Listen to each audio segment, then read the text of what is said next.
আল্লাহ তাআলা মানুষ যে বানাইছেন, আল্লাহর মানুষ বানানোর একটা লক্ষ্য আর উদ্দেশ্য আছে, কিন্তু এই লক্ষ্য উদ্দেশ্যের দিকে আমরা কেউ ধাবিত না।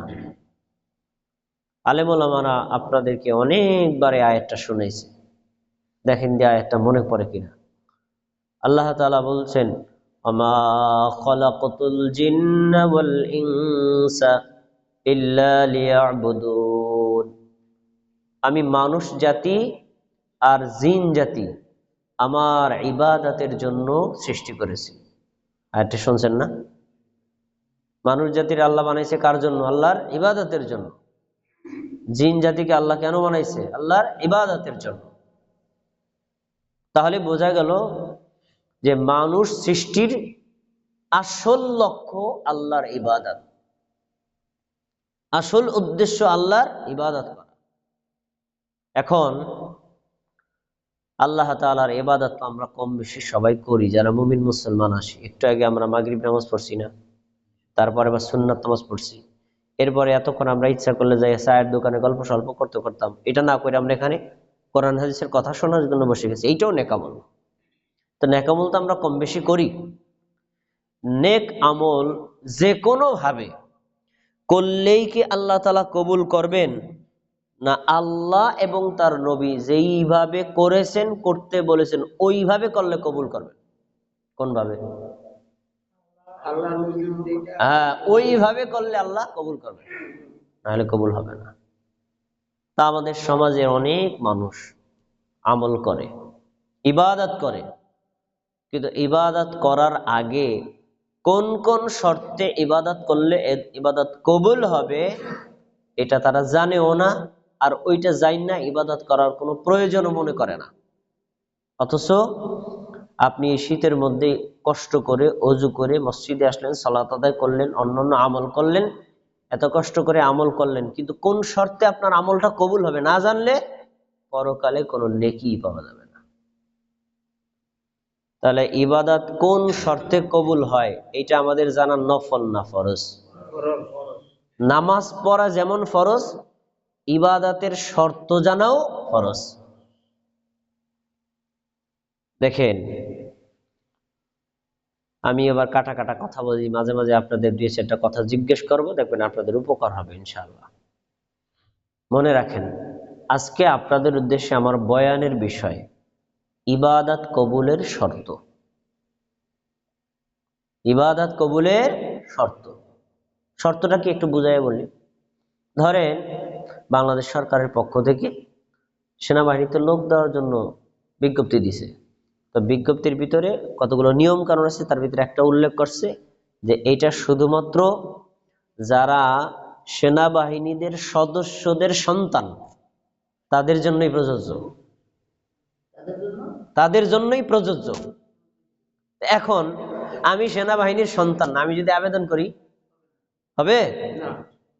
কেন? শর্তের মধ্যে আমি পড়িনি।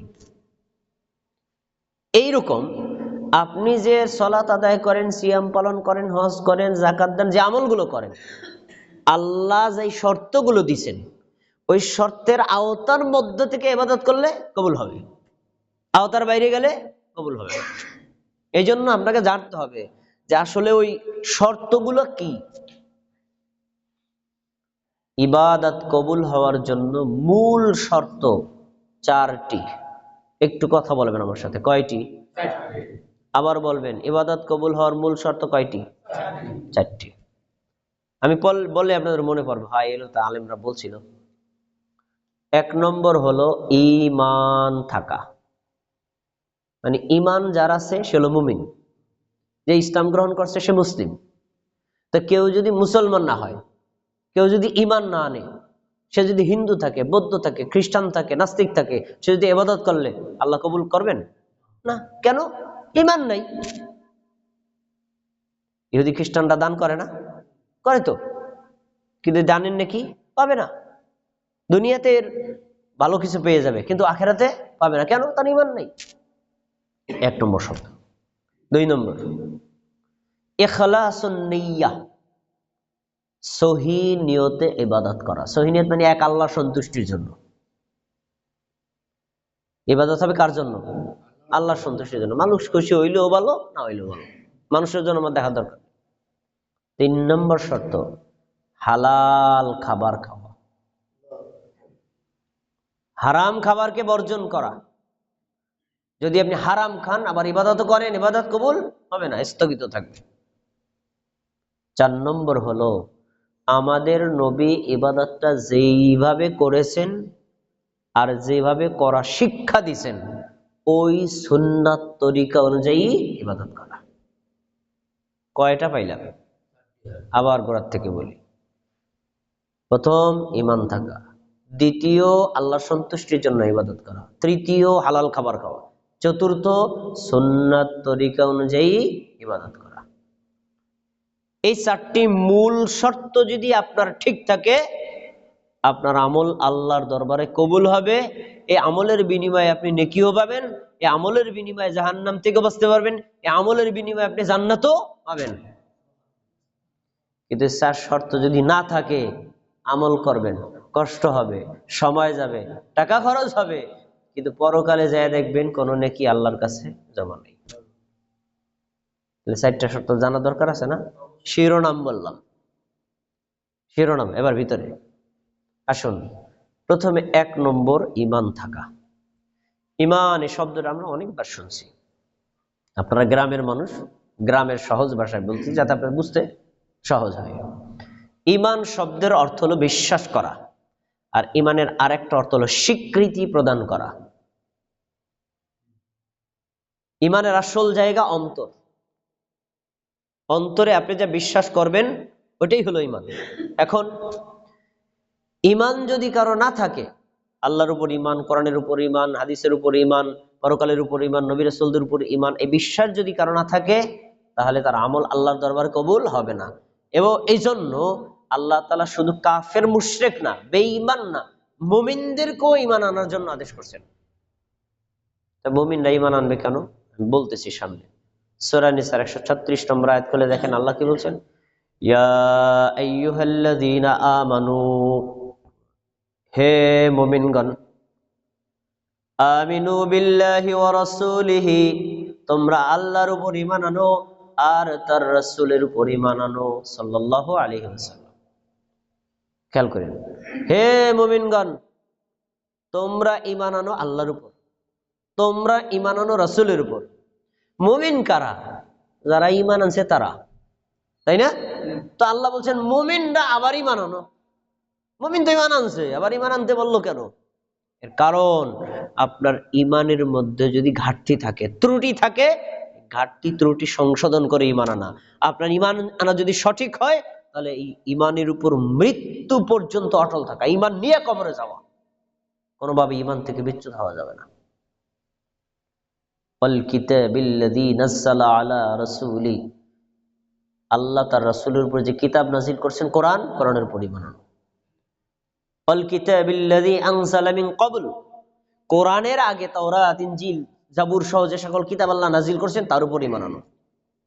এরপরে এর বিপরীত কথা বলছেন, ওয়ামান ইয়াকফুরু বিল্লাহি ওয়া মালাইকাতিহি ওয়া কুতুবিহি ওয়া রাসূলিহি, যে ব্যক্তি আল্লাহকে অবিশ্বাস করবে আর রাসূলকে অবিশ্বাস করবে, কিতাবকে অবিশ্বাস করবে, ফেরেশতাদেরকে অবিশ্বাস করবে, পরকালকে অবিশ্বাস করবে, ফাকাদ দাল্লা দালালাম বাঈদা, তাহলে ওই লোকটা গোমরাহির পথভ্রষ্টতার চরম সীমায় পৌঁছে যাবে। এখন প্রশ্ন হলো, আল্লাহ ইমানদারদেরকে ঈমান আনতে বলছেন, অনুরূপভাবে কাফের মুশরিকদেরকে ঈমান আনতে বলছেন। কাফের মুশরিকরা আনে নাই, কিন্তু মুমিন যারা আছে তারা ঈমান আনছে। আমরা যে ঈমান আনছি, আমাদের ঈমান আছে না নাই? আছে না? আমাদের ঈমানের দাম কি এটা বুঝতে হবে, মূল্য কি। সহিহ মুসলিম একটা হাদিস আছে, আবু হুরায়রা রাদিয়াল্লাহু আনহু বলেন, আমাদের নবীকে জিজ্ঞেস করা হলো, আবু হুরায়রা নিজেই জিজ্ঞেস করছেন, আইয়ুল আমালি ইয়া রাসূলুল্লাহ, আইয়ু আফদালুল আমালি ইয়া রাসূলুল্লাহ, আল্লাহ রাসূল, সবচাইতে দামি, সবচাইতে মর্যাদাবান, সবচাইতে ফজিলতপূর্ণ আমল কোনটি? ক্বালা, আমাদের নবী বললেন, ঈমানুম বিল্লাহি ওয়া রাসূলিহি, আল্লাহর উপর ঈমান আনা আর তার রাসূলের উপর ঈমান আনা, এটা হলো ইসলামী শরীয়তে যত আমল আছে তার ভিতরে সবচাইতে শ্রেষ্ঠ আমল। নামাজের চাইতে ঈমানের দাম বেশি, রোজার চাইতে ঈমানের দাম বেশি, হজের চাইতে ঈমানের দাম বেশি, যাকাতের চাইতে ঈমানের দাম বেশি, পর্দার চাইতেও ঈমানের দাম বেশি। কেন বেশি? গ্রামের ভাষা দিয়ে বুঝে, আমরা বুঝতে সহজ হবে। আমরা তো গ্রামে বসবাস করি, শীতকালে কি গাছ কাটে রস পাওয়ার জন্য? খেজুর গাছ, তাই না? দেখবেন যে গাছটা গাছ কাটে, সে প্রথমে যাই কতগুলো ডালপালা কাটে আসে, পর আবার 2 দিন পর যাই আবার সাইজে আসে, তারপরে আবার 2-3 দিন সাজ দিন দেখে একটু গামায় গামায় পানি আসছে, মানে পানির মতো আসতেছে, রস আসতেছে। এর পরের দিন যাই আছে গাছটাকে সুন্দর করে সাইজা, তারপরে এভাবে কোনা কাইটা মাঝখানে একটা নালি দিয়া, এরপরে 2টা খাটা গাইরা, এরপরে একটা হাড়ি পাইতে আসে, তাই না? লোকটা কিন্তু কয়েকদিন শ্রম দিছে, শ্রম দেওয়ার পরে হাড়ি পাইতে আসছে, সকালবেলা হাড়ি থেকে নামাইয়া রস নিবে, তো হাড়ি নামাইতে যায় দেয় হাড়িতে কোনো রস নেই। রস গেল কই? নিচে দেখায় দেখে যে গাছের গোড়া পুরো ভিজে গেছে। কেন?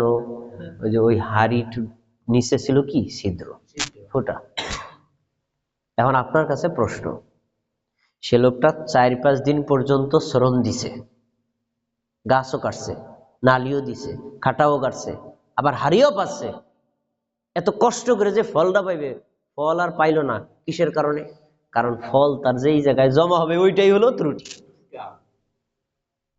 এটা একটা উদাহরণ দিলাম।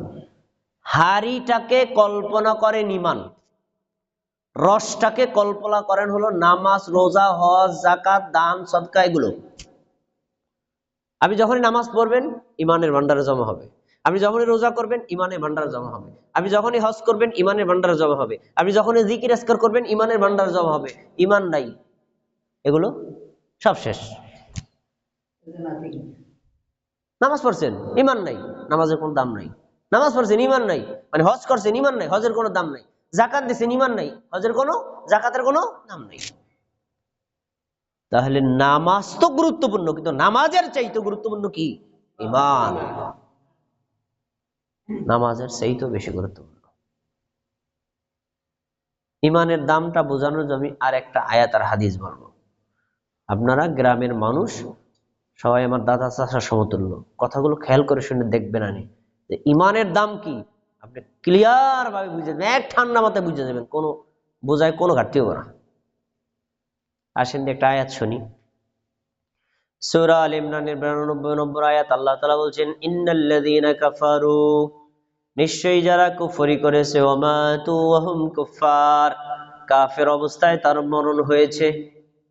যে ব্যক্তি কুফরি করে, কাফের অবস্থায় মরে, সে কি ঈমান নিয়ে কবরে গেছে? না, ঈমান ছাড়া কবর গেছে।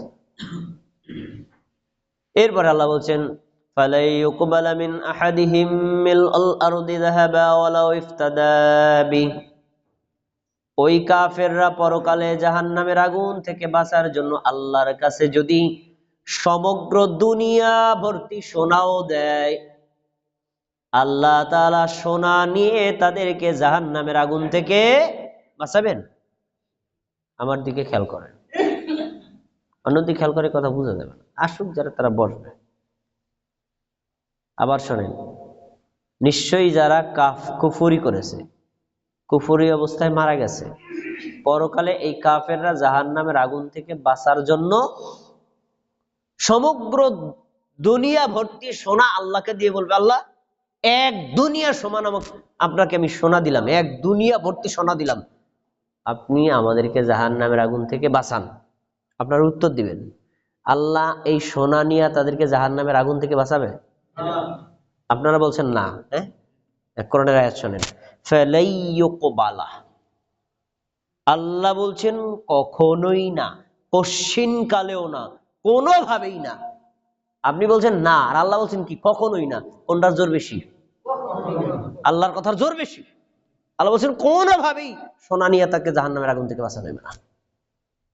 আয়াতটা মনে রাখেন, সহিহ বুখারী 22 নম্বর হাদিস। রাসূল সাল্লাল্লাহু আলাইহি ওয়াসাল্লাম সর্বশেষ যে লোকটা জান্নাতে যাবে, তার বিবরণ বলছেন। এই বিবরণের একটা পর্যায়ে বলছেন আল্লাহ তাআলা ফেরেশতাদেরকে বলবেন, আখরিজু মান কানা ফি কলবিহি মিসকাল হাববাতিন মিন খারদালিন ঈমান। আমার ফেরেশতারা জাহান্নামের মধ্যে যাও, গিয়া দেখো কাদের অন্তরে সরিষা দানা পরিমাণ ঈমান আছে। সরিষা দানা পরিমাণ যাদের ঈমান আছে তাদেরকে জাহান্নামের আগুন থেকে বের করে আনবা। আর যাদের সরিষা দানা পরিমাণ ঈমান নাই তাদেরকে বের করা হবে না, তাই বের করা হবে না, মনেই থাকে। আচ্ছা, পরে বের করলো, বের করার পরে দেখছে যে একেবারে পুরা অঙ্গার হয়ে গেছে। আল্লাহ তাআলা বলবেন ওর গায়ের উপরে পানি ঢেলে দাও, পানি ঢেলে দাও।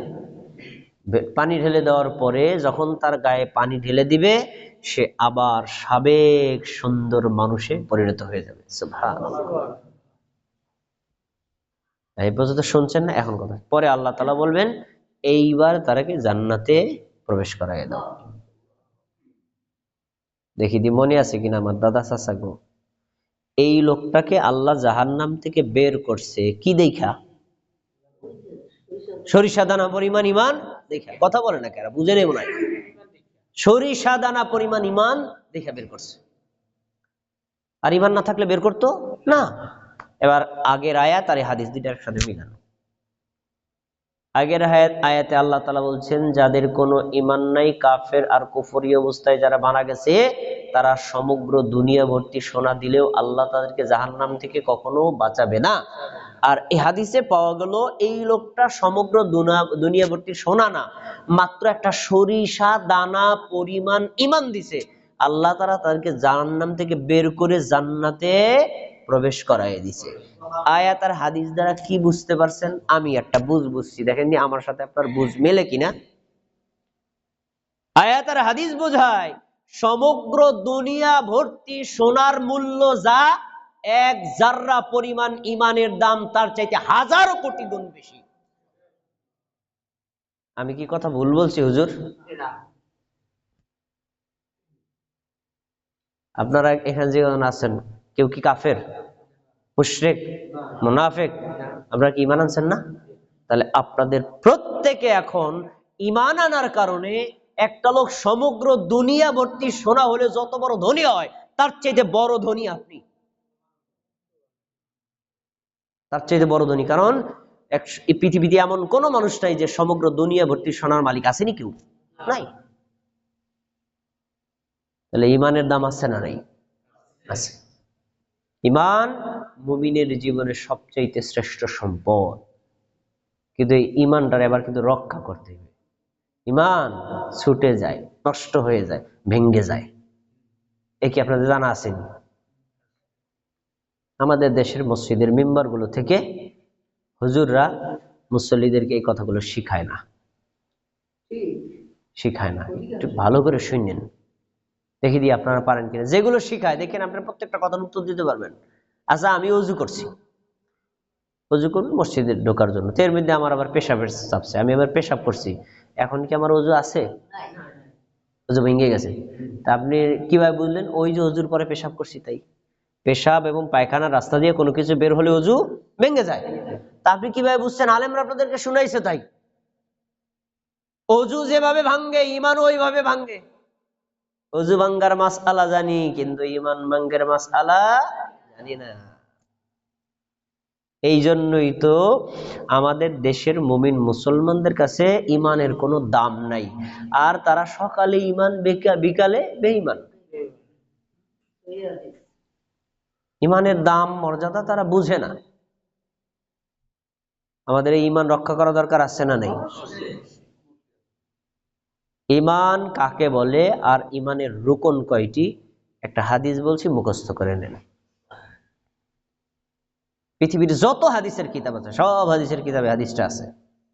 জিবরাইল আলাইহিস সালাম মুহাম্মদ সাল্লাল্লাহু আলাইহি ওয়াসাল্লামের কাছে মানুষের রূপ ধারণ করে এসে জিজ্ঞেস করছেন, ইয়া মুহাম্মদ আখবিরনি আনিল ঈমান। হে মুহাম্মদ সাল্লাল্লাহু আলাইহি ওয়াসাল্লাম, আমাকে বলেন তো ঈমান কাকে বলে? ঈমানের দাম কি, ঈমানের মর্যাদা কি, ঈমান কাকে বলে, ঈমান বলতে কি বুঝায়, একটু বুঝাই বলেন। ওই সময় সাহাবীরা বসা, সাহাবীরা আমাদের নবীর সামনে বসা, জিজ্ঞেস করছে কে বলেন তো? জিবরিল। কার কাছে? আমাদের নবীর কাছে। তো জিজ্ঞেস করলেন, উনি কিন্তু মানুষের রূপ ধারণ করে আসছেন। উপস্থিত সাহাবীরা বুঝতে পারেন, হ্যাঁ মনে করছে মানুষ, আসলে মানুষ না, মানুষ না। তখন আমাদের নবী বলছেন, আল ঈমানু বিআন্নাল্লাহ সুবহানাহু ওয়া তাআলা, ঈমানটা কি তুমি জেনে রাখো, এক আনতুমিনা বিল্লাহ, তুমি আল্লাহকে বিশ্বাস করবা, তুমি আল্লাহর উপর বিশ্বাস করবা, এটা ঈমানের প্রথম স্তর। ওয়া মালাইকাতিহি, আল্লাহর ফেরেশতাদেরকে বিশ্বাস করবা, ওয়া কুতুবিহি, আল্লাহ আসমানি যত কিতাব নাজিল করছে এগুলোকে বিশ্বাস করবা, ওয়া রাসূলিহি, আল্লাহ যত নবী রাসূলদেরকে পাঠাইছেন তাদেরকে বিশ্বাস করবা, ওয়াল ইয়াউমিল আখিরি, পরকালকে বিশ্বাস করবা। 6 নম্বর হলো তুমিনা বিল কদরি খাইরিহি ওয়া শাররিহি, তোমার তাকদিরে ভালো থাকতে পারে মন্দ থাকতে পারে, উভয়টাই আল্লাহর পক্ষ থেকে, এইটা তুমি বিশ্বাস করবা। কয়টা পাইলাম? না 6টা, 5টা না, 6টা, 6টা আমি গুনে গুনে দেখাইছি। আবার গুনেন, আল্লাহর উপর ঈমান, ফেরেশতাদের উপর ঈমান, নবী রাসূলদের উপর ঈমান, কিতাব সমূহের উপর ঈমান, আখিরাতের উপর ঈমান, এরপরে হলো তাকদীরের উপর ঈমান। কয়টা হইলো? 6টা। এই 6টার উপর বিশ্বাস করাকে বলা হয় ঈমান। আর এই কাজ যে করে সে হলো মুমিন। আপনারা 6টা বিশ্বাস করেননি? বিশ্বাস করেন না? আপনারা মুমিন। তখন ওই যে ফেরেশতা জিবরাইল প্রশ্ন করলো, আল্লাহর নবী উত্তর দিলেন, নবী সাল্লাল্লাহু আলাইহি ওয়াসাল্লামের উত্তরে ওই ফেরেশতা বলছেন, ক্বালা সাদাক্তা, বলছেন আপনি ঠিক কইছেন, আপনার উত্তর ঠিক আছে। সাহাবীরা চাই রইছে অবাক, প্রশ্ন করে, উত্তর শুনে, আবার ঠিক কইছেন। আচ্ছা ধরেন আমরা যদি একটা মাসলা আমার কাছে জিজ্ঞেস করেন, আমি যদি উত্তরটা বলেন যে আমরা হুজুর আপনার উত্তরটা ঠিক আছে, তার মানে উত্তর আপনি আগেই জানেন, তাহলে কেমনে বুঝলেন? তাহলে হাদিস কি বোঝা যায়? এই হাদিসে বোঝা যায় ঈমানের সংজ্ঞা, এই হাদিসে বোঝা যায় ঈমানের রুকন মানে ভিত্তি, ঈমানের 6টা রুকন। এই 6টা রুকনকে বিনা সন্দেহে বিনা সংকোচে যদি আপনি বিশ্বাস করেন, তাহলে আপনি হলেন কি? মুমিন। এই 6টার উপর আমাদের ঈমান আনা লাগবে না কি লাগবে না? এবং আনার পরে ঈমানটাকে সংরক্ষণ করতে হবে। ঈমান ধ্বংস হয় কতগুলো কারণে, এটা কখনো যদি আমি এখানে আসি কথা বলবো, শিরোনামগুলো বলে দিই। ঈমান ধ্বংস হয় শিরিক করলে, ঈমান ধ্বংস হয় কুফর করলে, ঈমান ধ্বংস হয় নিফাক করলে, ঈমান ধ্বংস হয় বিদআত করলে। তাইলে আমরা শিরিক করব না ছাড়বো? ছাড়বো, আর করলে ঈমান ভেঙে যাবে। আমরা কুফর করব না ছাড়বো? করলে ঈমান ভেঙে যাবে। তারপরে আমরা নিফাক মানে মুনাফিক হব, আর মুনাফিক হলে ঈমান ধ্বংস হয়ে যাবে। এরপরে বিদআত যদি করেন, আপনি হলেন মুবতাদি মানে বিদআতি, বিদআত করলেও আপনার ঈমান নষ্ট হয়ে যাবে। তাহলে এই 4টা বড় গুনাহ আমরা করব না ছাড়বো? ছেড়ে দেব, 4টেই ছেড়ে দিবে।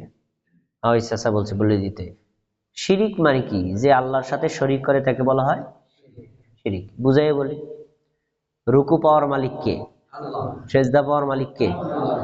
আপনাদের এলাকায় একজন পিসাব আছে, এই এলাকার বড় পিসাব, কিছুদিন পর মারা গেছে, কবর দিছে, কবরটা পাকা টাকা করছে, আমি তার মুরিদ হয়েছি। তা ওর ওষুধ দিন আইসা তার কবর দিয়ে একটা সেজদা দিছি, কি হয়েছে? শিরিক হয়েছে না? এই যে সেজদার মালিক আল্লাহ, দিলাম আমি ওই পিসাবকে, যেই ইবাদত আল্লাহ পায় ওই ইবাদত অন্যকে দিলে হয় শিরিক।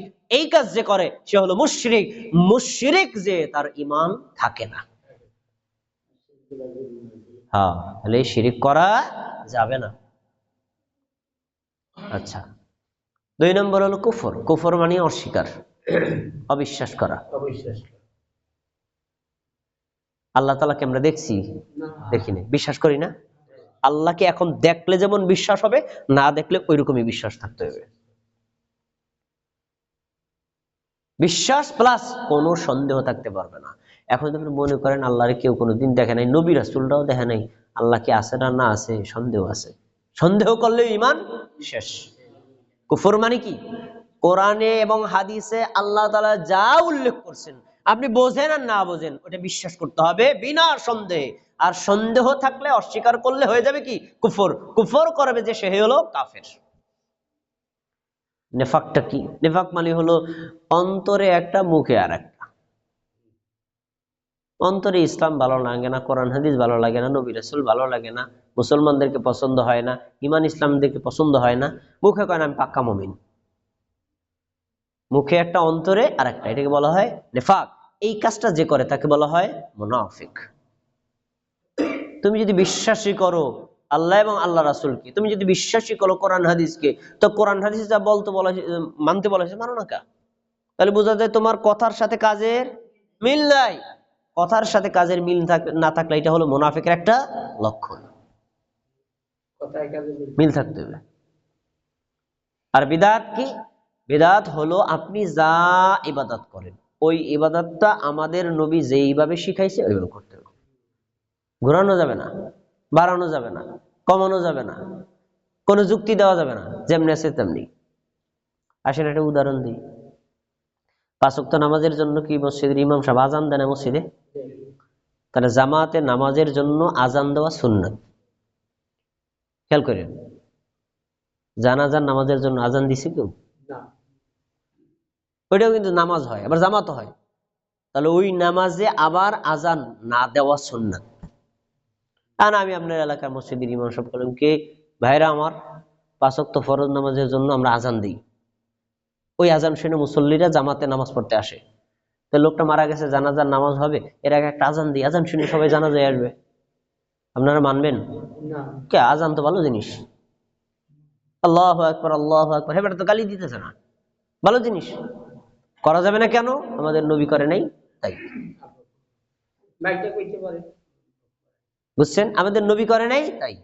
যেটা আমাদের নবী করছেন ওইটাই আমরা করব, যা শিক্ষা দিচ্ছেন তাই আমরা বলবো। এর চেয়ে একটু বাড়ানো যাবে না, কোনো যুক্তি চলবে না। যেমনি সেমনি নামাজ আমাদের নবী যেইভাবে শিক্ষা দিচ্ছেন ওইভাবে করতে হবে। এক লোকের সাথে কথা হইল, উনি বলছে ভাই এই জানাজার নামাজ এটা নামাজ না। জানাজার নামাজ যদি নামাজ না হয়, তাহলে যদি ঘোষণা করা হয় অমুকে মারা গেছে, মরহুমের জানাজার নামাজ, তার বাড়িতে অনুষ্ঠান হইবে, আপনারা সবাই উপস্থিত থাকবেন, তো নামাজ শব্দটাই তো বলছে। নামাজ না, কারণ ওটা তো রুকু নাই, সেজদা নাই, নামাজ না। ভাই নামাজ কোরআনেও বলা হয়েছে, হাদিসেও বলা হয়েছে এটাকে নামাজ। রুকু সেজদা থাকবে থাকবে না, এটা আপনার আমার যুক্তি দিয়ে চলবে না, আল্লাহ এবং আল্লাহ রাসূল বুঝবে। অ্যাক্সেস আল্লাহ এবং আল্লাহ রাসূল যে ভালো বোঝে তারপরে মানলেন। আর আপনি যদি কোন ভাই এটা রুকু সেজদা লাগবে, তা আমি বুঝাই আপনার রুকু সেজদা লাগলে কি হইব? আমি মরছি, এখানে লাশ। আর আপনারা যদি সবাই রুকু দেন, রুকু দিলেন কারে? আপনারা যদি সেজদা দেন, সেজদা দিলেন কারে? শিরক হবে, যেহেতু সামনে লাশ আছে।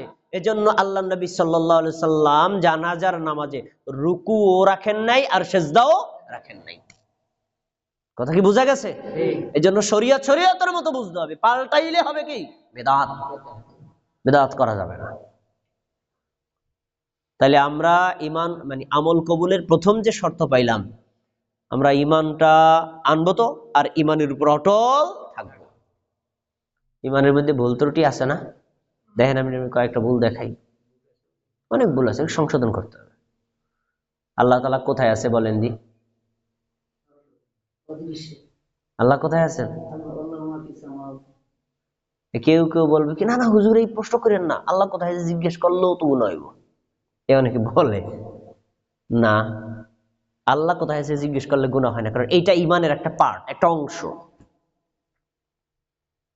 আল্লাহ কোথায় আছেন আল্লাহ কোরআনে নিজে উল্লেখ করছেন, আর আমাদের নবী নিজেই প্রশ্ন করে উত্তর শিখায়ও দিয়েছেন যে কি আল্লাহ কোথায় আছে বিশ্বাস করতে হবে। আমাদের সমাজের কিনু মুসলমান বিশ্বাস করে আল্লাহ আছে প্রত্যেকটা মুমিনের কলবে।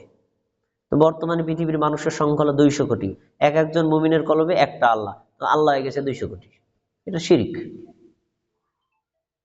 আবার কিছু মুমিন বিশ্বাস করে আল্লাহ তাআলা আছে সব জায়গায়। তা আল্লাহ যদি সব জায়গায় থাকে, আমাদের পায়ের নিচেও জায়গা আছে, আল্লাহ আমাদের পায়ের নিচে আছে?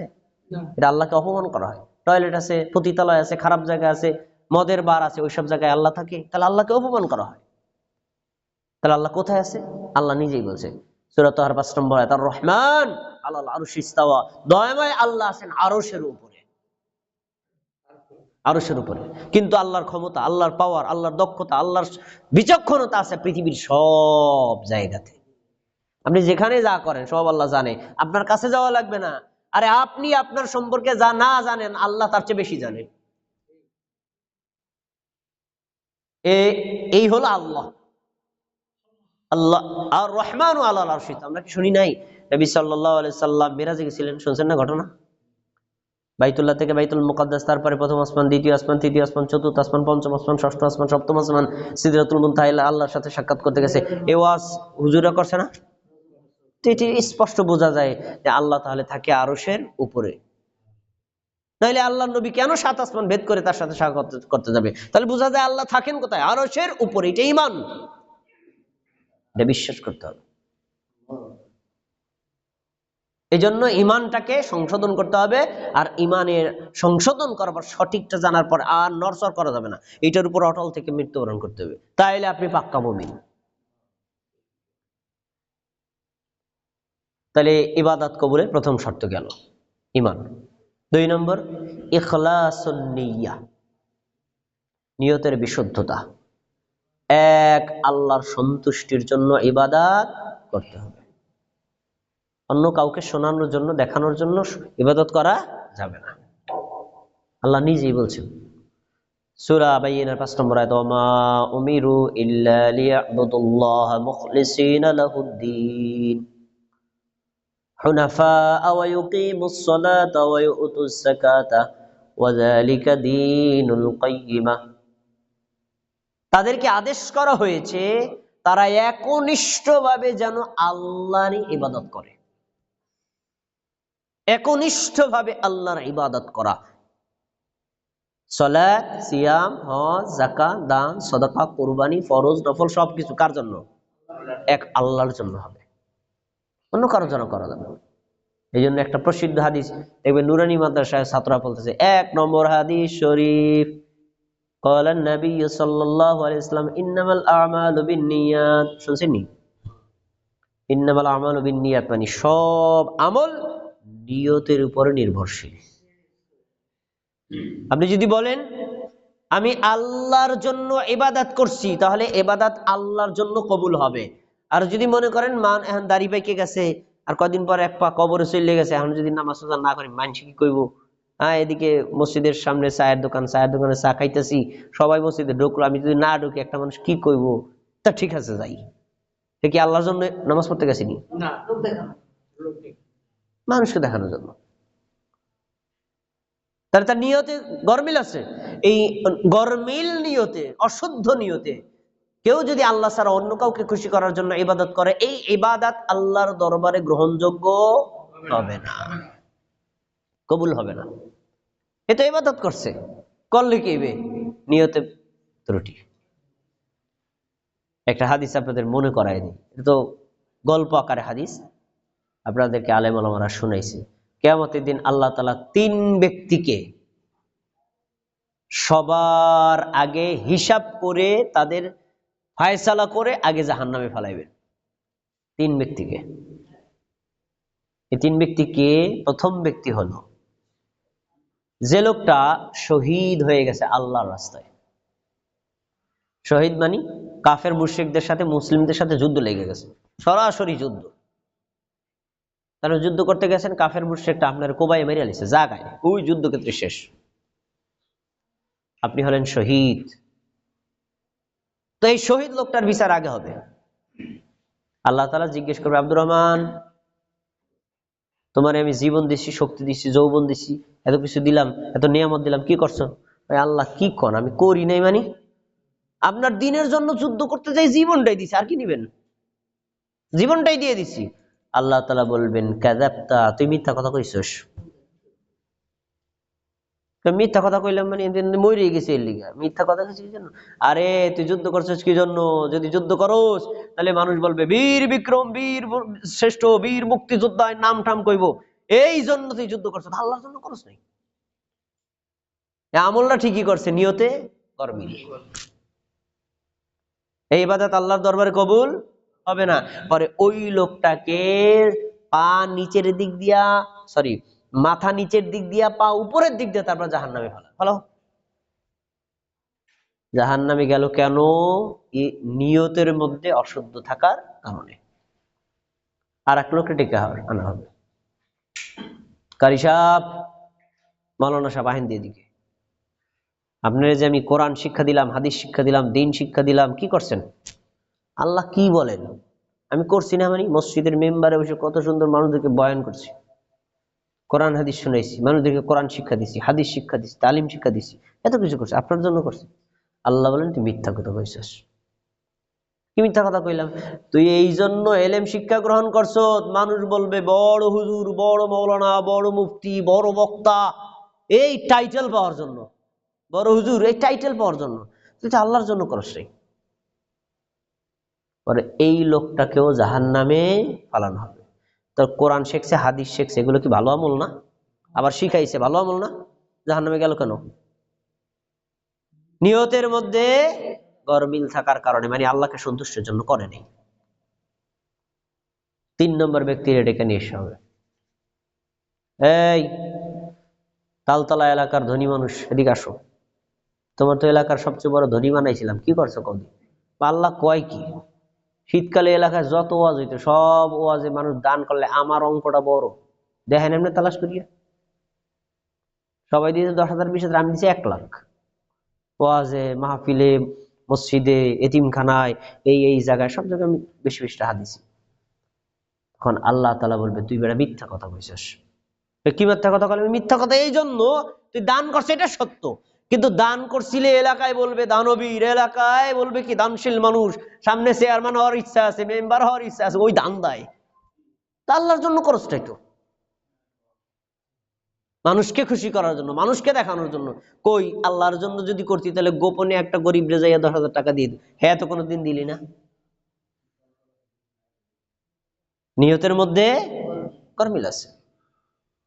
তাহলে এইরকম কেউ যদি অশুদ্ধ নিয়তে আল্লাহর সন্তুষ্টির জন্য, সমাজকে দেখানোর জন্য, মানুষকে দেখানোর জন্য ইবাদত করে, এই ইবাদত আল্লাহর দরবারে কবুল হবে না, এবং এই ইবাদতের মাধ্যমে পরকালে নেকিও পাওয়া যাবে না।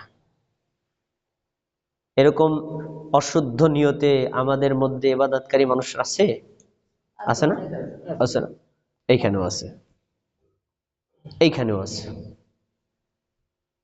চাইছেন আমার দিকে, হ্যাঁ এখানেও আছে, আর আমি বের করে দেখাই। নবী সাল্লাল্লাহু আলাইহি সাল্লাম বললেন, আলা উখবিরকুম বিমা হুয়া আখাফু আলাইকুম ইনদি মিনাল মাসিহিদ দাজ্জাল। আমার সাহাবীরা, আমি তোমাদেরকে এমন ভয়ঙ্কর ফিতনার কথা বলবো না যে ফিতনা দাজ্জালের চাইতেও ভয়ঙ্কর ফিতনা।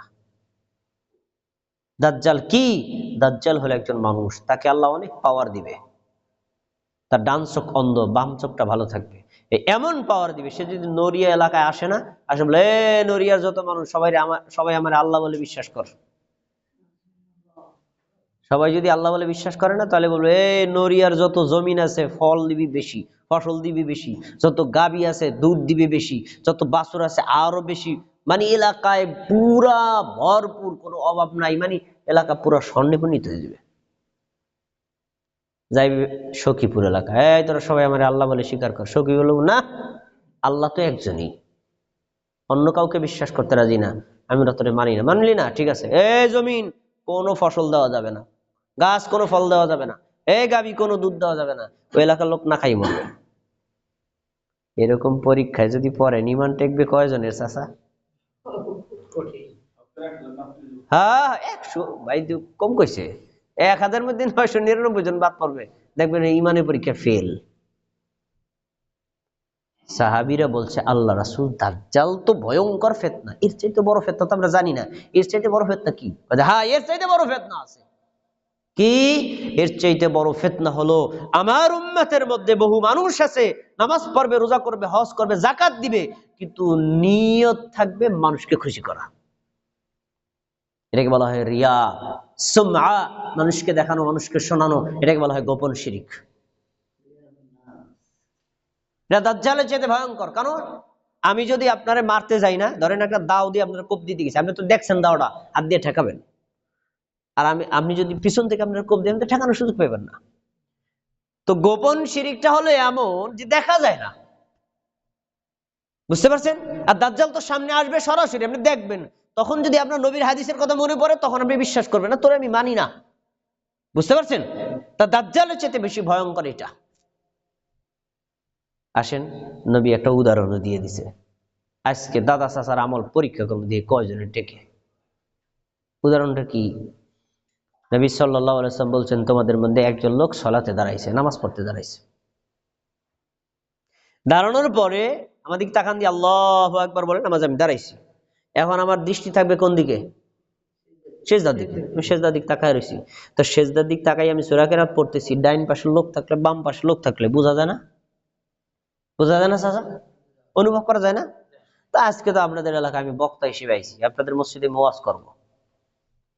তো আমি যখন আল্লাহু আকবার বলে দাঁড়াইলাম, এখন দেখলাম এই আমার চাচা আমার দিক চাই রয়েছে, নামাজ দেখতেছে। এই চাচা আমার নামাজের দিক চাই রয়েছে। তখন আমি মনে মনে ভাবলাম, আমি এলাকায় আজকে ওয়াজ করতে আইছি, আমার নামাজটা যদি ভালো না হয়, ওই যে কাকায় দেখছে পরে কবি কে বেটা কারে আনছোস, নামাজই পড়তে যান না। নামাজটা খুব সুন্দর করে পড়তেছি, কিছুক্ষণ পরে দাদা চাচা দুজন উঠে গেছে গা। যাওয়ার পরে এবার তাড়াহুড়ো করে নামাজ পড়ছি। প্রথম রাকাত সুন্দর করে পড়ছি কার জন্য? আপনাদেরকে দেখানোর জন্য। আর পরের রাকাত তাড়াহুড়ো পড়ছি আল্লাহর জন্য। এই যে মানুষ দেখলে ইবাদত সুন্দর করা, মানুষ না দেখলে ইবাদত তাড়াহুড়া করা, এটা হলো রিয়া আর সুমআ, গোপন শিরকের একটা প্রমাণ। এরকম রিয়া করা মানুষ কি আমাদের সমাজে আছে না? মসজিদের ইমামও আছে, মসজিদের ইমামও আছে। ভাই কেমনে? হ্যাঁ, পরীক্ষা করেন। আপনার এই মসজিদের যে কোনো লোক এসে মাগরিবের নামাজ একবার পড়াবে। মাগরিবের ফরজ নামাজ কয় রাকাত? 3 রাকাত। প্রথম 2 রাকাতে সূরা ফাতিহার সাথে অন্য সূরা জোরে পড়ে, আর শেষ রাকাত আস্তে আস্তে সূরা ফাতিহা পড়ে। আপনি ইমাম সাহেবের পিছনে ট্রাই করার জন্য একদিন নামাজে দাঁড়াইছেন, তিনি যখন আল্লাহু আকবার বলে হাত বাঁধলেন, সানা পড়ছেন, আপনি পড়লেন। তারপরে ইনি সূরা ফাতিহা পড়ছেন, আপনি পড়েন, দেখবেন তার সাথে সাথে আপনি পড়ে গেছেন। এরপর অন্য সূরা শুনলেন, দ্বিতীয় রাকাতে একই কাজ করলেন। তৃতীয় রাকাতে দাঁড়াইয়া আপনি সূরা ফাতিহা পড়ে দেখেন, সূরা ফাতিহার অর্ধেক পর্যন্ত যাইতে পারবেন না। ইয়াকা নাবুদু পর্যন্ত যাইতে পারবেন, এর ওইধারে যাইতে পারবেন না। আমি যাইতারি না, তাই আমি বললাম, উনি থেমে যাবেন, দেখবেন হে রুকুতে গেছে গা। তো প্রথম রাকাতে তার পিছনে আমি সূরা ফাতিহা পড়তে পারছি, দ্বিতীয় রাকাতে তার পিছনে সূরা ফাতিহা পড়তে পারছি, তৃতীয় রাকাতে পড়তে পারলাম না কেন? সূরা ছোট হয়ে গেছে? সূরা ছোট হয় নাই। কি করছে? প্রথম রাকাতে মুসল্লিরা শোনে, তখন সুর দিয়ে বলে আলহামদুলিল্লাহি রাব্বিল আলামিন। আর শেষ রাকাতে মুসল্লিরা শোনে না, আলহামদুলিল্লাহি রাব্বিল আলামিন আর রহমানির রহিম মালিকি ইয়াউমিদ্দিন ইয়্যাকা না'বুদু ওয়া ইয়্যাকা নাস্তাঈন ইহদিনাস সিরাতাল মুস্তাকিম, শেষ করে দিছে। প্রথম 2 রাকাত ভালো করছে কার জন্য? কথা বলে না, এই তো মুসল্লিদের শোনানোর জন্য। আর শেষ রাকাত তাড়াহুড়া করে করছে, কারণ মুসল্লিরা শোনে না। তাহলে ইবাদতের মধ্যে রিয়া সুমআ আছে না নাই? ইমামদের যদি হালাত হয়, মুসল্লিদের হালাত কি? মোটা মানুষের নাম যদি চিকন আলী হয়, তাহলে চিকনের নাম কি হবে? আলেমদের হালাত যদি এ হয়, সাধারণ মানুষের হালাত কি? সাধারণ মানুষের মধ্যে রিয়া তো আরো ভয়ঙ্কর রূপে আছে। এজন্য আপনি যখন ইবাদত করবেন, অবশ্যই অবশ্যই ইবাদত এক আল্লাহর জন্য করবেন। কেউ দেখলেও যা, না দেখলেও তা। কেউ দেখলে ভালো, না দেখলে নাই। কেউ প্রশংসা করলে ভালো, না করলে না করুন, নিন্দা করলে করুক, তার কাছ থেকে করছে। কিন্তু আমার ইবাদতের কোনো পরিবর্তন হবে না। তাহলে কি আমরা কার জন্য ইবাদত করবে বলেন তো? মনে থাকবে? নামাজ পড়বেন কার জন্য? হজ করবেন কার জন্য? যাকাত দিবেন কার জন্য? মানুষে বেজার হইলে হয় হোক, আমি আল্লাহর জন্য করব। এই নিয়তটা যদি আপনার শুদ্ধ হয়, তাহলে আপনার আমল আল্লাহর দরবারে কবুল হবে। 2টা গেছে। 3 নাম্বার, আপনার আমল যদি আল্লাহর দরবারে কবুল করতে হয়, আপনাকে হালাল খাবার খেতে হবে, হারাম ছেড়ে দিতে হবে। এটা কি সহজ না কঠিন? ওই যে চাচা কইছে কঠিন। এটা অনেক কঠিন। অনেক আলেম ওলামা সুদের সাথে জড়িত, অনেক আলেম ওলামা ঘুষের সাথে জড়িত, অনেক আলেম ওলামা অন্যায়ের সাথে জড়িত, অনেক আলেম ওলামা জুলমের সাথে জড়িত। ওই জুলুমকৃত সম্পদ খাইয়া হৃষ্টপুষ্ট হইয়া ইবাদত করবেন, আর আল্লাহ ইবাদত কবুল করবে। আল্লাহর ইবাদতের এত অভাব পড়ে নাই। ইবাদত করার লোক আল্লাহর অভাব নাই। ফেরেশতারা 24 ঘন্টা আল্লাহর ইবাদত করে, আর আপনি তো সবসময় করেন না। আল্লাহর ইবাদত অত লাগে না। এই জন্য অবশ্যই আপনি ইবাদত করার আগে হালাল খাবার খাবেন, নুন দিয়া। তারপরে ওই যে কাঁচামরিচের শুকনো মরিচদের ডইল্লা ভাত খাইয়ে ইবাদত করলে আল্লাহ কবুল করবেন। আর যদি আপনি ওই পোলাও খাইয়ে ইবাদত করেন, কিন্তু যদি হারাম হয়, ইবাদত হবে না, ইবাদত হবে না। দলিল কি? আল্লাহ তাআলা কোরআনের মধ্যে অনেক জায়গায় বলছেন, ইয়া আইয়ুহাল্লাযীনা আমানু কুলু মিন তাইয়্যিবাতিন মা রাযাকনাকুম, হে মুমিনগণ, আমি তোমাদেরকে যে হালাল খাবার দিছি ওইটা খাও, হালাল খাবার খাও। তারপর হচ্ছে ওয়ামালু সালিহান, এরপরে নেক আমল করো। তাহলে নেক আমল আগে না হালাল খাবার আগে? হালাল খাবার আগে। হালাল খাবার আগে, তারপরে নেক আমল, না নেক আমল কবুল হবে না। ইয়া আইয়ুহাল্লাযীনা আমানু লা তাকুলু আমওয়ালাকুম বাইনাকুম বিল বাতিল, হে মুমিনরা শোনো, অন্যের সম্পদ অন্যায় ভাবে ভক্ষণ করো না। তাহলে অন্য সম্পদ খাওয়া যাবে না। গ্রামের মানুষ, কিছু মানুষ আছে না আইল খোদা মানুষ, হ্যাঁ আমি থাকি বিদেশে, আমার সন্তান সন্ততি থাকে না, তো জমি খুব বেশি চাষ না, চাষার জমি পাশে, তো কি রে কদ্দে কদ্দে কদ্দে কদ্দে আমার জমির মধ্যে আইল ঢুকাই দিছে, 1 বিঘা টাকা ঢুকাই দিছে। এভাবে যুগ কি যুগ খাইতে আছে। এমন লোক নাই? আছে না? আপনার থেকে 10,000 টাকা ধার নিছি, চাষা দেন 10,000 টাকা, বিপদে পড়ছি, দেমানে সপ্তাহানি করে, সপ্তাহ কি মাস বছর পার হয়ে গেছে, আমার বাড়িতে আইতে যাইতে পথ একটা তৈরি হয়ে গেছে, তো দিতেছি না। কিন্তু আপনি দুর্বল, আপনি কারোর কাছে বিচার দিবেন, ওই মাতবাররা সবার আমার হাতে, তাহার চাইতারেন নেই। এই অবস্থায় আমার মরণ হয়েছে, আপনি টাকা নিতে পারলেন না। এই যে 10,000 টাকা খাইয়া, 10,000 টাকা নিয়া, অন্যের সম্পদ নিয়া খাইয়া যে আমি ইবাদত করছি, এবার এই সম্পদ ফেরত দিলাম না, আমার ইবাদত আল্লাহর দরবারে কবুল হবে না, হবে না। হালাল বড় কঠিন জিনিস। আর এটা এমন একটা বিধান, এই বিধান নবীর জন্য যা, সাধারণ মানুষের জন্য তা, আলেমের জন্য যা, আর সাধারণ মানুষের জন্য তা, ইমাম আর মুফতি মাওলানা পীর সাহেবের হুজুরের জন্য যা, সাধারণ মানুষের জন্য কোনো ভিন্নতা নাই। সবার জন্য এক নীতি, হালাল খাবার খেতে হবে, তারপরে ইবাদত করতে হবে, নতে আপনার ইবাদত কবুল হবে না। লা তাকুলু আমওয়ালাকুম বাইনাকুম বিল বাতিল ইল্লা আন তাকুনা তিজারাতান আন তারাদিম মিনকুম, তোমরা একের সম্পদ আরেকজনে ভক্ষণ করো না। হ্যাঁ, সন্তুষ্ট চিত্তে ব্যবসা করে খাও, তাহলে খেতে পারবা। আমি 10 টাকা দিয়ে একটা কলম কিনে আনছি, আমি দোকানদার মানুষ, আপনার কাছে 12 টাকায় কলমটা বিক্রি করছি, 2 টাকা বেশি নিছি না? হালাল, কারণ এটা ব্যবসা, হালাল। কিন্তু আমি আপনার কাছে 1000 টাকা রাখছি, 10,000 টাকা রাখছি, 6 মাস পরে 1000 টাকার সাথে আরো 200 টাকা নিছি, এটার নাম কি? সুদ। টাকার বিনিময়ে টাকা, একই জিনিসের বিনিময়ে যদি বেশি নেওয়া হয়, আমি 10 মণ ধান ধার দিছি, 6 মাস পরে 10 মণ 10 সের নিলাম, এই 10 সের কি? সুদ। গ্রামের মানুষ তো একটু কঠিন কথা কয়ে যায়, আমার আর ডাকবেন না আমি জানি, তো কয়ে যাই। আমাদের মাদারীপুরে বলে গিরবি জমি, আপনারা বলেন কট বলেন নাকি এরকম কিছু। হ্যাঁ, আমার ছেলে বিদেশ যাবে, টাকা নাই, কাকা আমার 50,000 টাকা দেন, আমার জমিটা আপনি খান। তাতে 50,000 টাকা নিলাম, আমার জমিটা 2 খন্ড খাইলো, তারপর আবার টাকাটা তার ফেরত দিয়ে দিছি, আমার জমি ফেরত নিছি। এটা কি করেন আপনারা? এটা কি বলেন আপনারা গ্রামে? আপনাদের বাসায় কি কয়? করে কয়, তাই না? করে কয়। এইটা ওষুধ, এইটা ওষুধ, বুঝতে পারছেন? এটা ওষুধ। এই সুদের সাথে জড়িত আমরা নাই কেউ, আছে না?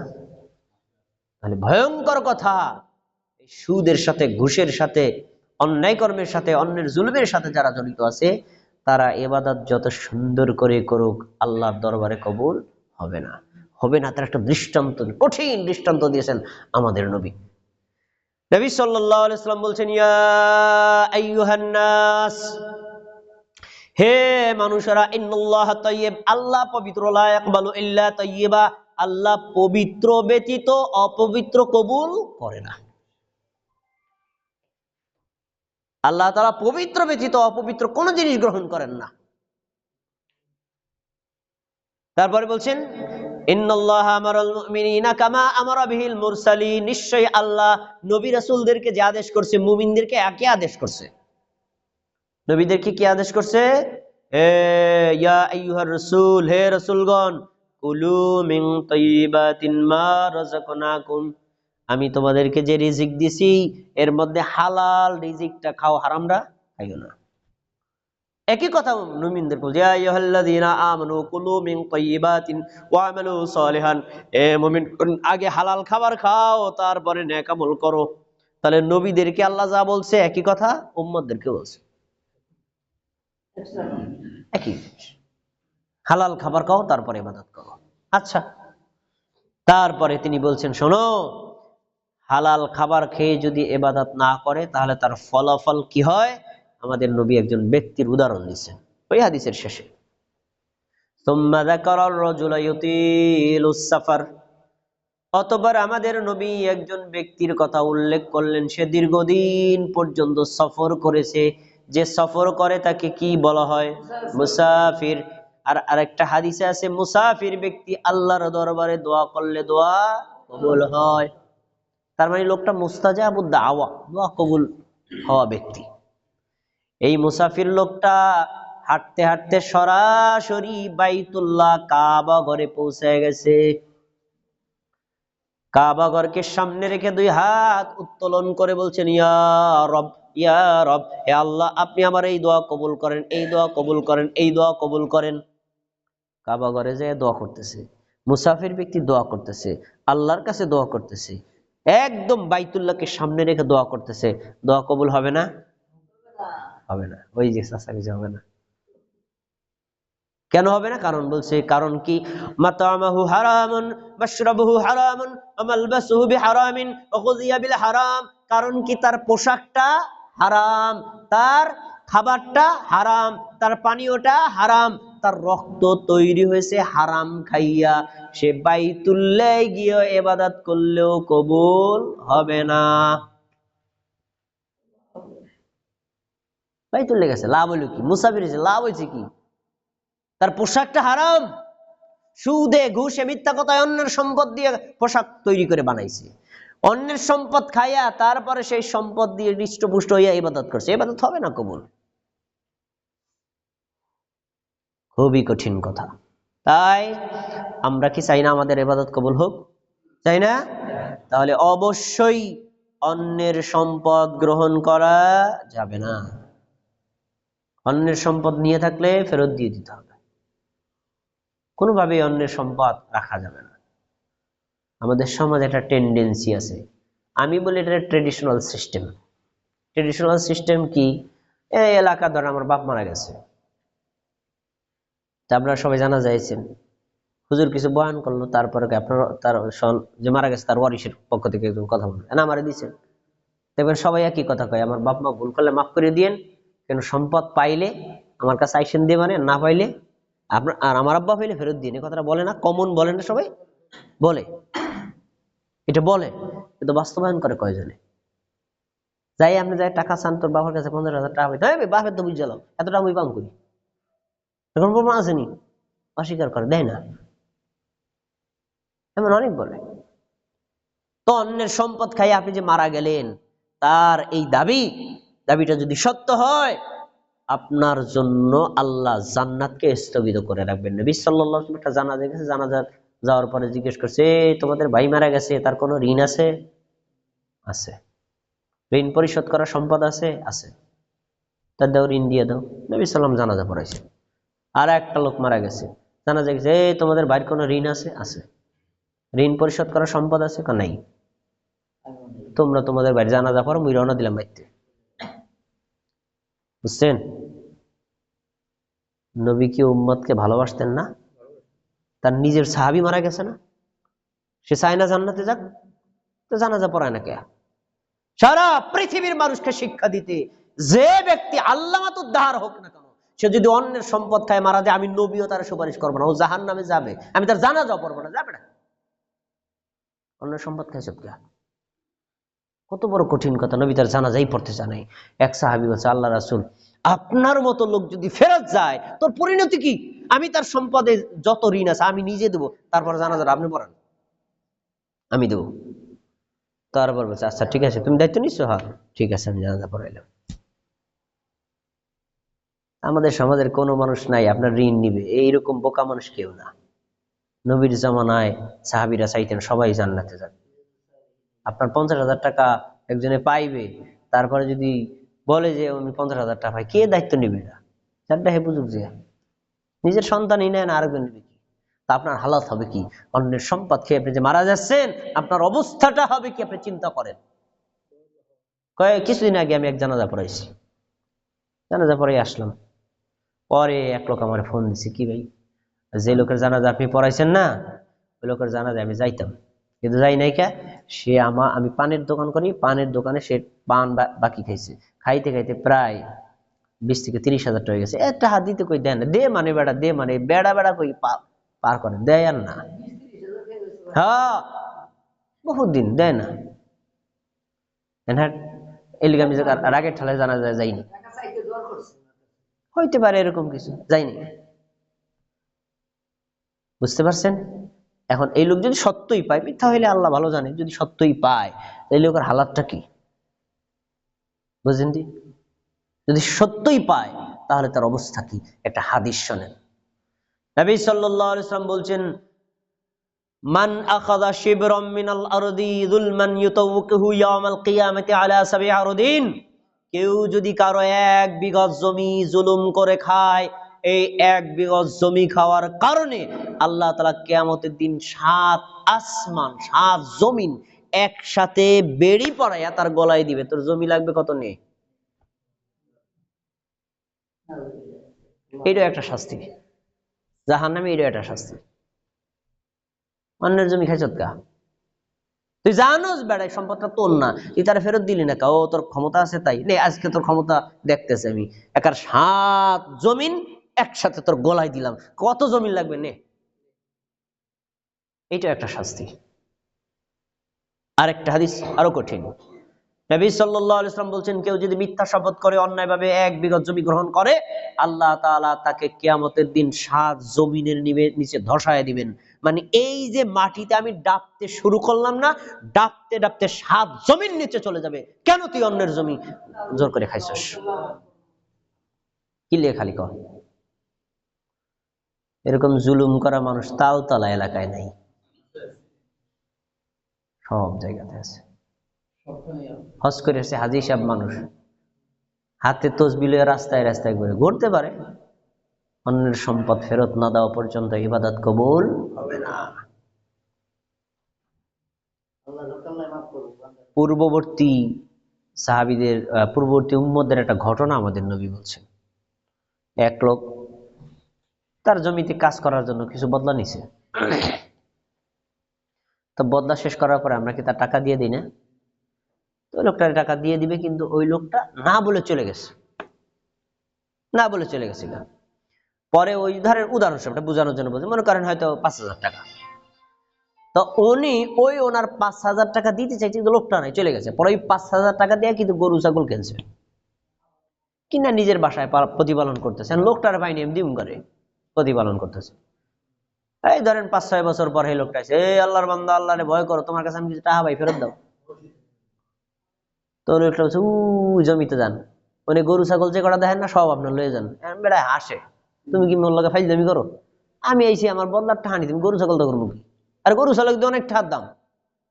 তখন সে বলতেছে, শোনো, তুমি টাকা নেও নাই, ওই টাকা দিয়ে আমি গরু ছাগল কিনছি, প্রতিপালন করছি, এত বড় গরু ছাগল হয়েছে, এটার বেসিক মানে এটা পুঁজি যে হতো তোমার, এগুলো সবই তোমার। আমি ইচ্ছা করলে 5,000 টাকা দিয়ে তোমার পেট করে দিতে পারি, কিন্তু সবই তোমার, যা হলে যাও, তোমার সম্পদ রাখকে আমি পরকালে আটকাই থাকবো, আমি আল্লাহর ভয় তোমার দিয়ে দিছি, আল্লাহর ভয় তোমাকে দিয়ে দিছি, যাও। আল্লাহর ভয়ে অন্যের হক পৌঁছে দেওয়া, অন্যের হক ফেরত দেওয়া, এটা একটা নেক আমল।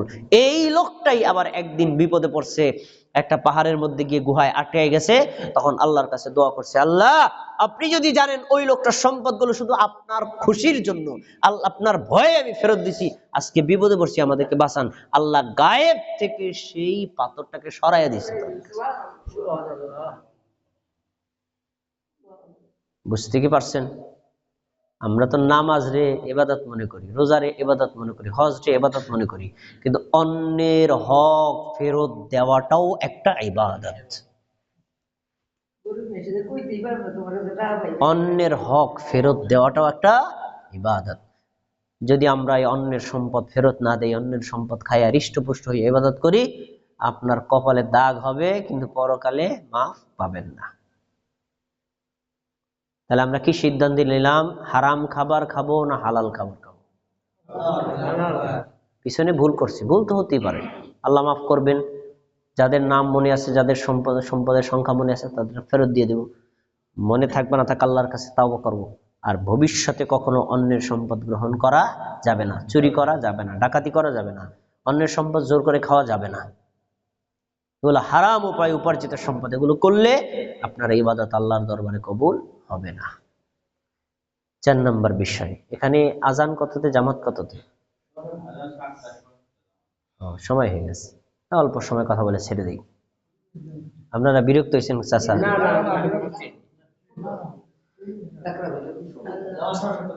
এবার আসেন 4 নম্বর বিষয়, সুন্নাত তরিকায় ইবাদত করতে হবে। সুন্নাত তরিকার বাইরে আপনি যত ইবাদত করেন, এই ইবাদত আল্লাহর দরবারে কবুল হবে না। এটা ইসলামী শরীয়তের ইবাদত কবুল হওয়ার একটা শর্ত। হ্যাঁ, বুঝা মানে খেয়াল করে শোনেন। সুন্নাত এটা এক বচন, বহু বচনে সুনান।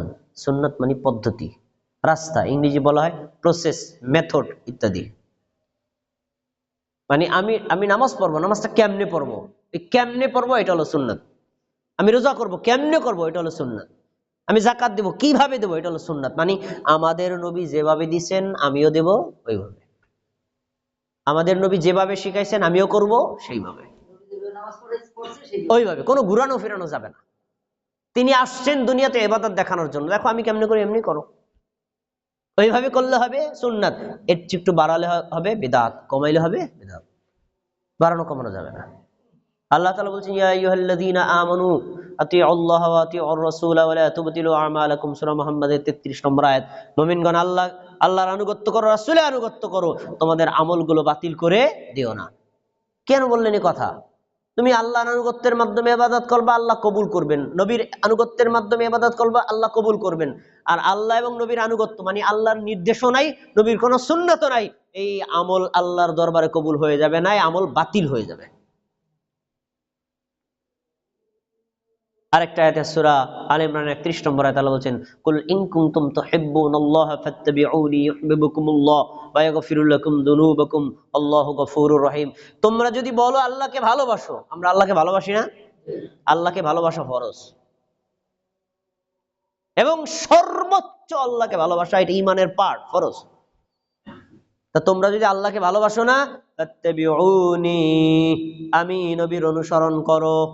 এই যে নবীর অনুসরণ, আমাদের নবী কয়জন? একজন। এই জন্য নামাজ, রোজা, হজ, যাকাত, দান, সদকা, ফরজ, নফল সব ইবাদতের তরিকা একটা। চিশতিয়া, কাদিরিয়া, নকশবন্দিয়া, মুজাদ্দিদা, পীরের তরিকা, বুজুর্গের তরিকা, আলেমের তরিকা, মুফতির তরিকা, এলাকার তরিকা, দর্শের তরিকা, বাংলাদেশের তরিকা, সৌদি আরবের তরিকা আর শরীয়তপুরের তরিকা, কোনোটাই চলবে না। এক নবী মুহাম্মদ সাল্লাল্লাহু আলাইহি ওয়াসাল্লাম যেভাবে করছেন ওইভাবে। কোন তরিকা ইসলামে গ্রহণযোগ্য না। এক তরিকা ইবাদত করতে হবে, নবী মুহাম্মদ সাল্লাল্লাহু আলাইহি ওয়াসাল্লামের তরিকায়। এই তরিকা ইবাদত করলে ইবাদত কবুল হবে না, ইবাদত বাতিল। এজন্য বলছেন কি, ফাত্তাবিউনি, আমার অনুসরণ করো, আমার, আমার, অন্য কারো না, আমার। যদি আপনি নবীর তরিকা ইবাদত করেন, অনুসরণ করেন, ইউহিব্বুকুমুল্লাহ, আল্লাহ নিজে তোমাদেরকে ভালোবাসবেন। তোমরা যত পাপ করছো নবীর অনুসরণ করার কারণে পাপ ও আল্লাহ ক্ষমা করে দিবেন। তাহলে সুন্নাত মানলে পাপ ক্ষমা হয়। সুন্নাত মানলে আল্লাহর ভালোবাসা পাওয়া যায়, বিদআত করলে আল্লাহর গোসা, আল্লাহর রাগান্বিত হন। আর বিদআত করলে আল্লাহ তাআলা আপনাকে শত্রু মনে করেন, আপনাকে ভালোবাসবেন না। ভাইরা আমার, আসেন একটা হাদিস দেখি। নবী সাল্লাল্লাহু আলাইহি ওয়াসাল্লাম বলেন, কুল্লু উম্মতি ইয়াদখুলুনাল জান্নাহ, আমার উম্মত সবাই জান্নাতে যাবে। সুবহানাল্লাহ বলবেন না? সুবহানাল্লাহ। আমরা কার উম্মত? মুহাম্মদ সাল্লাল্লাহু আলাইহি ওয়াসাল্লামের উম্মত না? তা তিনি আমাদের ব্যাপারে বলেন, আমাদের সুসংবাদ, কুল্লু উম্মতি ইয়াদখুলুনাল জান্নাহ, আমার উম্মত প্রত্যেকেই যাবে জান্নাতে, ইল্লা মান আবা, তবে যে লোকটা জান্নাতে যাইতে চাইবে না, জান্নাতে যেতে অস্বীকার করবে, সে জান্নাতে যেতে পারবে না। আপনাদের মধ্যে কেউ আসেনি জান্নাতে যেতে চান না, এমন কেউ আসেনি? সবাই জান্নাত চায়, সবাই চায়। সাহাবীরা জিজ্ঞেস, আল্লাহ রাসূল, ওমাইয়া আবা ইয়া রাসূলুল্লাহ, আল্লাহ রাসূল, সাহাবীদের মধ্যে এমন কোন মানুষ আছে, আমার তো জানা মতে কেউ নাই, সবাই তো জান্নাত চায়। তো আপনি বলছেন আপনার উম্মতের মধ্যে যারা জান্নাতে যেতে চায় না তারা জান্নাতে যাবে না, চায় না কারা? চায় না কারা তা বোঝার জন্য আপনার কপালে লেখা থাকবে না, গালে লেখা থাকবে না, পোশাকে লেখা থাকবে না, আপনার কর্মই প্রমাণ করবে আপনি জান্নাতে যেতে চান না। কি বলছেন তিনি? মান আতাআনি, আমার আনুগত্য করে যে জান্নাতে যাবে সে। মান আতাআনি দাখালাল জান্নাহ, আমার আনুগত্য করা মানে আমি সালাত আদায় করছি যেভাবে সে আদায় করছে সেভাবে, আমি সিয়াম পালন করছি যেভাবে সে করছে সেভাবে, আমি যাকাত দিচ্ছি যেভাবে সে করছে সেভাবে, আমি জিকির করছি যেভাবে সে করছে সেভাবে, আমার কোনো রীতির পরিবর্তন করে নাই, এই লোকটাই জান্নাতে যাবে, মানে সুন্নাত। ওমান আসানি ফাকাদ আবা, আমার সুন্নাত জানার পরেও সে আমার সুন্নাত বাদ দিয়া পীর সাহেবের সুন্নাত মানছে, কই যাবে? ফাকাদ আবা, এই হলো জান্নাতে যেতে অস্বীকারী। পীরের সুন্নাত মানলা কেন? নবীর সুন্নাত মানতে হবে। আলেমের সুন্নাত মানলা কেন? নবীর সুন্নাত মানতে হবে। এলাকার সুন্নাত মানলা কেন? নবীর সুন্নাত মানতে হবে, কারণ ওইগুলো সুন্নাত না, ওগুলো হলো বিদআত। আর নবীর তরিকাটা হলো কি? সুন্নাত। এটা হলো সুন্নাত। এজন্য আপনাকে আমাকে, আমরা যত আমল করি, আমল করার আগে জেনে নিতে হবে এটা আমাদের নবী করেছেন কিনা, করলে করবো, না করলে করবো না। আমরা যদি বলি ভাই এটা বেদাত, তখন আমি বেদাতের দলিল দেন। বেদাতের কোনো দলিল হয় না, নবী করেন ওইটাই বেদাত, আপনি করলেন কেন? নবী সাল্লাল্লাহু আলাইহি ওয়াসাল্লাম যে কাজটা করেন আপনি করলেন কেন? ওইটাই বেদাত। আর নবী যেটা করেছেন ওইটাই হলো সুন্নাত। নবী যা করছেন আপনি তা করবেন, তিনি যা করেন নাই আপনি করবেন না। কোনো যুক্তি ইসলামে চলবে না, তাকে কপি করতে হবে। নবী সাল্লাল্লাহু আলাইহি ওয়াসাল্লাম বলছেন, তারাকতু ফীকুম আমরাইন লান তাদিল্লু মা তামাসসাকতুম বিহিমা, কিতাবাল্লাহি ওয়া সুন্নাতা রাসূলি, আমি তোমাদের কাছে দুটো জিনিস রেখে যাচ্ছি, দুইটারে ভালো করে ধরলে কেউ তোমরা গোমরা হবে না। এক নম্বর কি? আল্লাহর কিতাব কুরআন। দুই নম্বর হলো ওয়া সুন্নাতা রাসূলি, তার রাসূলের সুন্নাত, নবী মুহাম্মদ সাল্লাল্লাহু আলাইহি ওয়াসাল্লামের সুন্নাত মানে হাদিস। নবীর হাদিস, নবীর সুন্নাত যদি আপনি ধরে রাখেন তাহলে আপনি গোমরাহি থেকে বেঁচে যাবেন, গোমরাহি থেকে বেঁচে যাবেন।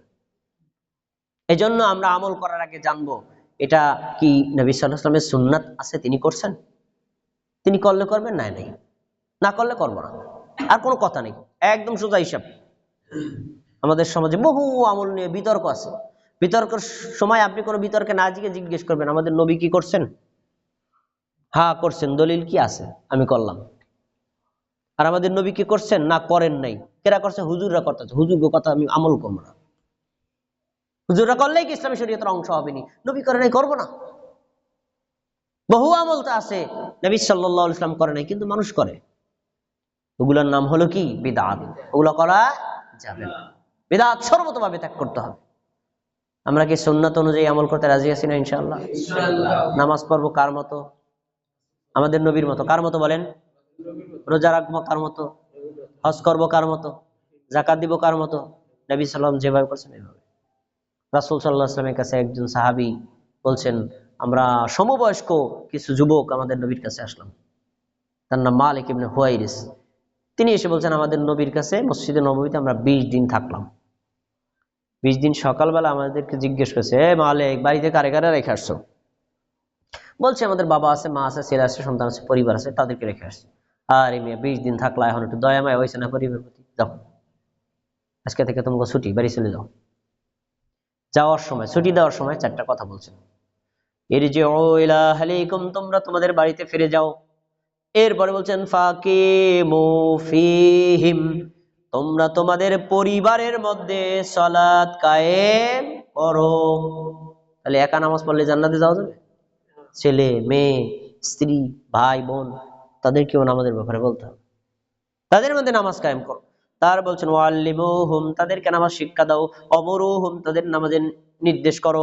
তার বলছেন ওয়াসাল্লু কামা রাআইতুমুনি উসাল্লি, 20টা রাত 20টা দিন তোমরা মসজিদ নববীতে থাকলা, আমি নামাজ পড়াইছি কেমনে দেখলা, আমি যেভাবে সালাত আদায় করেছি এইভাবেই সালাত আদায় করবা। তো নবী যেভাবে সালাত আদায় করছেন, প্রত্যেক মুমিনকে এভাবেই সালাত আদায় করতে হবে। নারীও এভাবে, পুরুষও এভাবে, আলেমও এভাবে, সাধারণ মানুষ এভাবে, পিসাবও এভাবে, মুরিদও এভাবে, বাংলাদেশের মানুষ এভাবে, ইংল্যান্ডের মানুষ এভাবে, সৌদি আরবের মানুষ এভাবে, প্রত্যেক মানুষকে নবী যেভাবে করছেন ওভাবে করতে হবে। চেঞ্জ করলে বেদাত হবে, কোনো চেঞ্জ করা যাবে না। রাসূল সাল্লাল্লাহু আলাইহি ওয়াসাল্লামকে কপি করে ইবাদত করা হলো ফরজ। আমরা কি নবী সাল্লাল্লাহু আলাইহি ওয়াসাল্লামের সুন্নাত তরিকা অনুযায়ী আদায় করবো? তা ইনশাআল্লাহ করতে রাজি আছি না ইনশাআল্লাহ? আর যখনই শুনবো এই আমলটা বিদআত বলে অমুক অমুক আলেমে, সাথে সাথে আমলটা ছেড়ে দিব। বাপ দাদা 14 গোষ্ঠী করলেও ছেড়ে দিব, করা যাবে না। আমাদের সমাজে এরকম বিদআত আছে না? আছে। আচ্ছা, আমার বাবা মারা গেছে, মারা যাওয়ার পর আমার করণীয় কি? আমি তার জন্য দোয়া করবো। করণীয় কি? তার জন্য বেশি বেশি দান সদকা করবো। করণীয় কি? তার আত্মীয় স্বজন হয়েছে তাদের সাথে ভালো ব্যবহার করবো। কিন্তু আমাদের সমাজে দেখা যায় মানুষ মারা যাওয়ার পরে 3 দিনের দিন, 10 দিনের দিন, 40-এর দিন, প্রত্যেক মৃত্যুবার্ষিকীতে গরু ছাগল কেটে খাওয়ায় না? খাওয়ায় না? কোরআনেও নাই, হাদিসেও নাই, বাপদাদার রসম রেওয়াজে আছে। এবার আপনি বলেন কোন হুজুর আনসারে মুখ খাওয়া বন্ধ করে দিল? খাওয়াটা বড় না, আপনার খাওয়াটা হালাল কিনা চিন্তা করতে হবে। নবী সাল্লাল্লাহু আলাইহি ওয়াসাল্লাম করেন নাই, সাহাবীরা করেন নাই, তাবিঈরা করেন নাই, এই আমলটা নবী সুন্নাত দ্বারা প্রমাণিত না। আমলটা টাটকা বেদাত। হুজুরও যদি নাক ডেকে খাও তারপর বেদাত, খাওয়া যাবে না। এই ধরনের বেদাত আমাদের সমাজে প্রচলিত আছে। যখনই জানবেন এটা বেদাত, তখন কখনো বেদাতের নিকটবর্তী হওয়া যাবে না। বেদাত করলে নবীকে অপমান করা হয়, বেদাত করলে ইসলামের রূপ পরিবর্তন হয়ে যায়। এই জন্য রাসূল সাল্লাল্লাহু আলাইহি ওয়াসাল্লাম বলছেন কিয়ামতের দিন আমি হাউজে কাউসারে পানি পান করাবো, কিছু মানুষ আসবে পানি পান করতে, সাথে সাথে তার আর আমার মাঝখানে আড়াল হয়ে যাবে। তখন আমি বলবো এই পর্দা পূর্ণ করো, এটা আমারই উম্মত।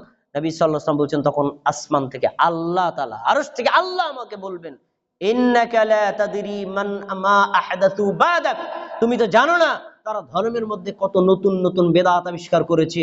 এই কথা শোনার পরে আমাদের নবী খুশি হবে না? খুশি হবে? এমন ডাক করবেন তখন ফাআকুলু, আমি বলবো সুহকান সুহকান লিমান গায়্যারা বাদি। আর একটা হাদিস আছে ফাআকুলু সুহকান সুহকান লিমান বাদদালা দীনি, বের হয়ে যাও, সরে যাও যারা আমার পরে ধর্ম পাল্টাই ফেলছো।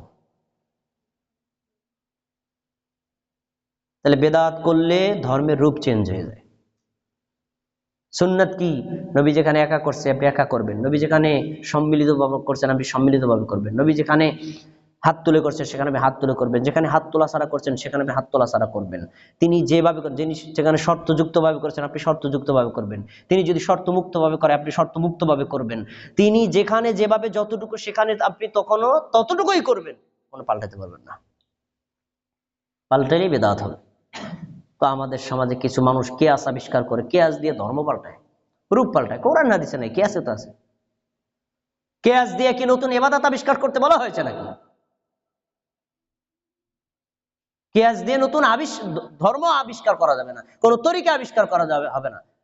এজন্য আপনাকে অবশ্যই কোরআন এবং সুন্নাহকে কপি করে ইবাদত করতে হবে, কোনো রূপ পাল্টানো যাবে না।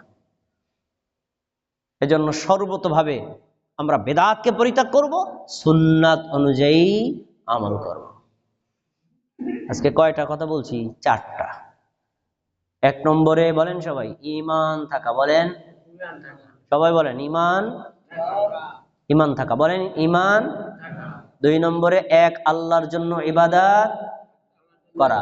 3 নম্বরে হলো হালাল খাবার 4 নম্বর হলো সুন্নাত তরিকা অনুযায়ী ইবাদত করা। এই 4টি কাজ করে যদি আপনি নামাজ, রোজা, হজ, যাকাত করেন, আল্লাহ কবুল করবেন এবং পরকালে আপনি জাহান্নাম থেকে বেঁচে জান্নাতে যেতে পারবেন। আল্লাহ আমাদের সবাইকে এই 4 শর্ত নিয়ে, শর্ত সাপেক্ষে আমাদের যাবতীয় আমল এবং ইবাদত করার তৌফিক দান করুন, আমিন।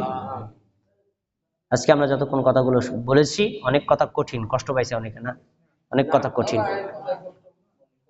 আল্লাহ তাআলা আমাদের সবাইকে আমল করার তৌফিক দান করুন। আপনাদের এলাকাবাসীদেরকে আল্লাহ কবুল করুন। যারা কবরবাসী আছে তাদের কবরে আযাব মাফ করুন। আল্লাহ তাআলা আমাদের সবাইকে ঈমানের উপর অটল অবিচল থাকার তৌফিক দান করুন। আসসালামু আলাইকুম ওয়া রাহমাতুল্লাহি ওয়া বারাকাতুহু।